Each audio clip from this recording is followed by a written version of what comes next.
都唔開心，多謝晒，拜拜。多謝林怡啊，拜拜。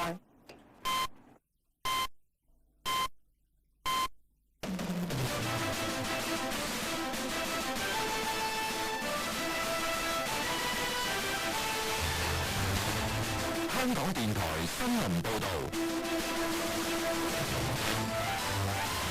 下晝5點由許敬軒報道新聞。全國港澳研究會喺北京舉行有關行政主導嘅專題研討會，中央港澳辦、國務院港澳辦主任夏寶龍致辭時候表示，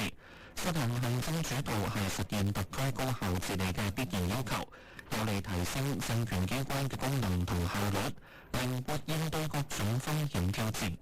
行政主導喺一國兩制實踐中總體運行暢順有效，推動香港從由亂到治走向由治及興發揮重要作用。但要留意行政主導喺特區實際運行中並非一帆風順，香港